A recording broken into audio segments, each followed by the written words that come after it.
Hello, crafty friend. This is Nye with All Things Were Created. Today we are going to assemble our layered haunted house paper craft. I have my art glitter glue that I will be using.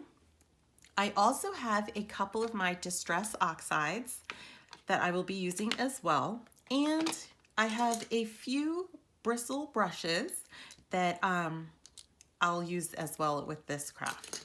So let's get started right away because I'm afraid that this video may get a little bit long with our inking here.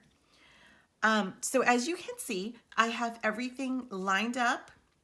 This was a very detailed cut, but I was able to get all of my pieces lined up. And what I'm going to do now is just move some of the pieces aside. I'm going to add oxide because that's what we're going to do first. I'm going to add my oxide to my orange layers for my tree and the white and the gray layer. So I'm going to also move my bats up here out of the camera so you guys won't see them. And there. I think I'll start with my darker orange layer first and then work my way down. And then I'll be able to start gluing. Okay, so I just put these off to the side. So as you can see, I had two layers for my trees, two orange layers that were kind of complementary colors, but a little bit different just to show dimension. I am going to use my Spice Marmalade Oxide and the Rusty Hinge on these two layers. The Spice Marmalade is the one that I'm going to use on this darker layer first. And I'm really just going to line it along the edge of my tree here. So I'm going to use my bristle brushes as well, only because I want a little bit of texture with the bristles. I have my blending brushes, which are off to the side here, but I have my blending brush that I could use, but I'm not going for that smooth blend. I want to go for a little bit of a rough blend here. So what I'm going to do is I'm going to take a little bit, use my brush and take a little bit of the ink up, put it on my scrap paper here, and then let me just get a little bit more. What I'm going to do is just kind of come along the edge here of my tree.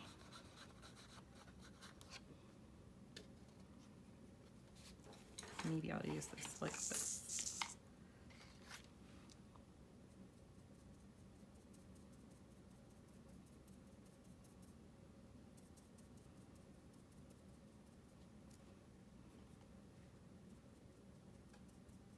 And as you can see, I'm just using a little bit here. I don't need a lot. It's just that it's going to add a little bit of coloring to the paper, which will help with a little bit of dimension and depth to the final piece. Come down there a little bit more. And now I'm going to do that on the other side here. So you might be able to see it, I'm not sure yet, but you can see just a little bit right there along the tree line. So take a little bit more. And then let me go off this way. Just pull it off the edge of the paper.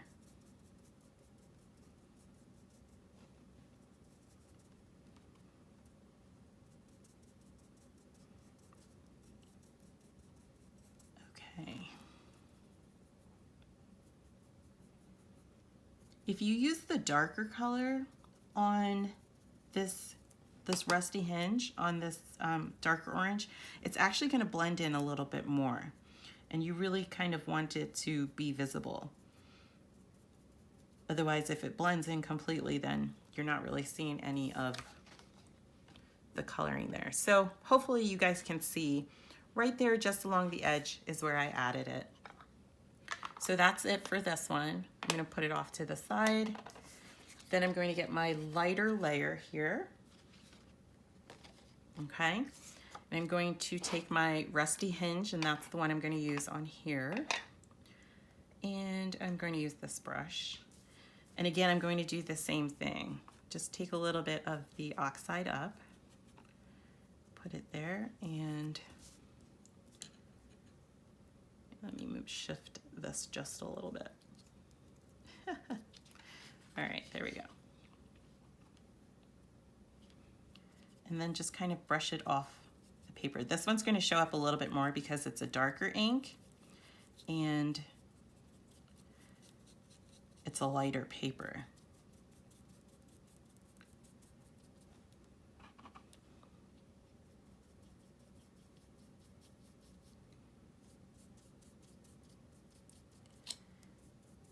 And then you do want to just kind of take your time, because it's not like we're trying to paint or ink the entire cardstock. We really just want to do the edges.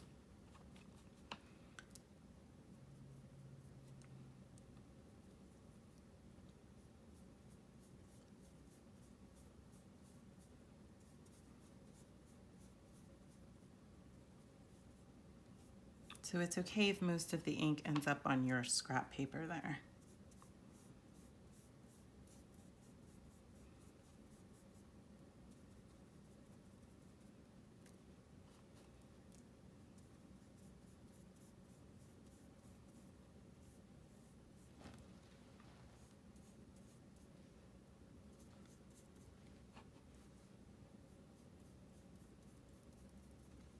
All right, so that's this side. So hopefully you can see that there. It's just a little bit. We're going to do the other side. And again, same thing.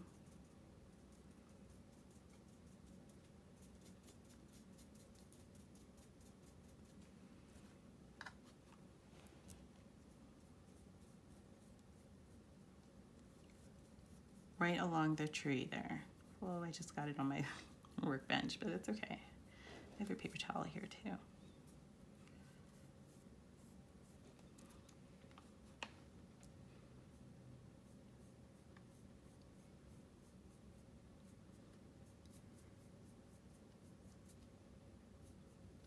Okay, so that's it for my orange trees there. Just a little bit of a hint of a color. All right, so that's it for the orange. The darker gray doesn't get one. And now we have the moon and the white of the moon in the back. And so what we're going to use for these two is, I'm actually going to flip mine over here. Let me get this part. And we're going to use the black soot on the white. I'm going to put this there so I don't lose it. And for this time, I'm actually going to use my circle bristle brush here, because what we want to do is when we have these, the white and the gray stacked together, we see how the white circles are going to show through. We kind of want it to look like the craters of the moon, and that there's a little bit of a texture and a depth to it. So what we're going to do is we're going to, again, use our bristle brush here. We're going to take up some of the black, and we're only going to do around the moon here, but we want to get some of the color off, and we're going to go in like this circular motion all around. So I'm going to take some of the darker black first, and then we're just going to start going in a circular motion here. And so what you can see, hopefully, is that I'm getting just a little bit of a black there, but it kind of looks gray because there's just not a lot.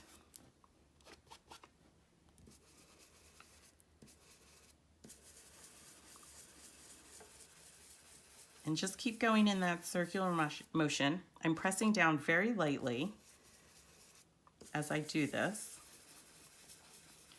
and just go all the way around where the white of the moon would be.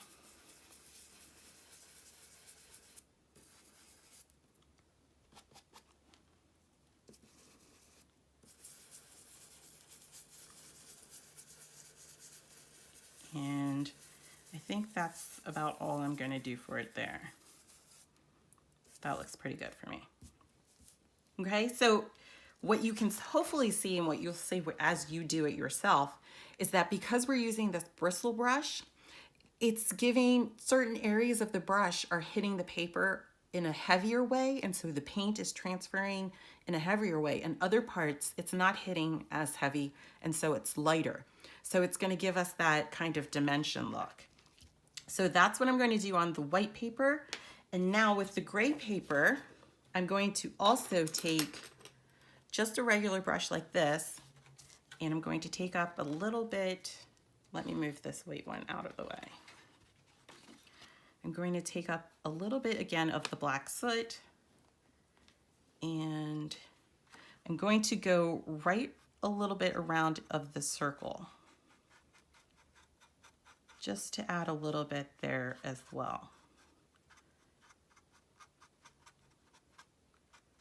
I'm really just kind of painting the inside of the circle here. And now what I'm going to do is take my finger and really just kind of rub it in the parts that I got on the top. Again, that's just going to add a little bit of the texture to it.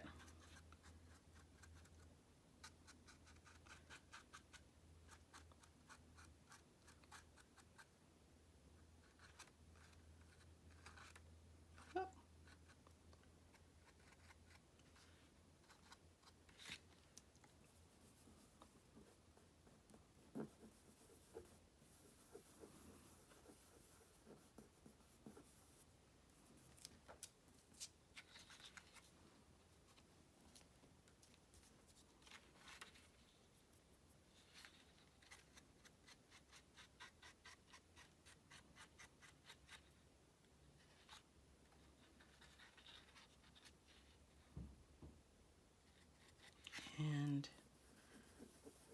a little bit there. And just do it on that side there. And that's all I'm going to do for my inking. And that's it. Okay, so hopefully that wasn't too long.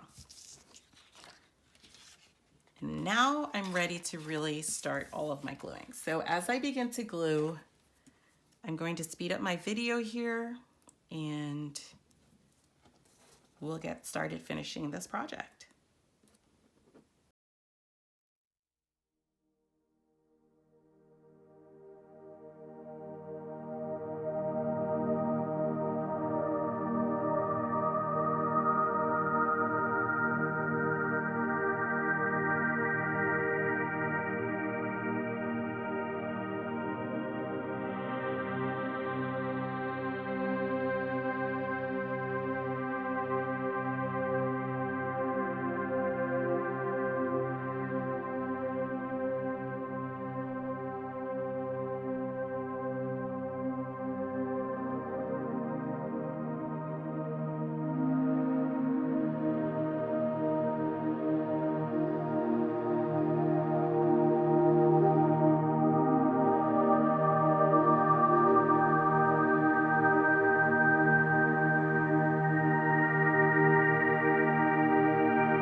Okay, so once we have finished gluing, and that was a lot, we are going to use a black Sharpie to draw in the faces of our ghosts. I didn't add the circles for those because it just would have been a lot for our machines to cut out, really, really tiny. And so I just figured this is the easiest part for us to do. So for the eyes, we're just gonna make a little circle. And then for the mouth, you can just make an oval if you want. So that way it's kind of like scaring. And so I'm going to do that for all of them here. And if you want, you could kind of make your ovals for the mouth like a little funny, kind of on an angle and stuff if you wanted to make it a little bit scarier. Like I might try it for this one here. Because you can really have fun just making faces like that. And then just the last one here, down here. And this is going to finish up our craft here. And so I just want to say thank you for watching. I hope you guys enjoyed putting this one together and using the inks to add a little bit of fun. That's it. We're all done.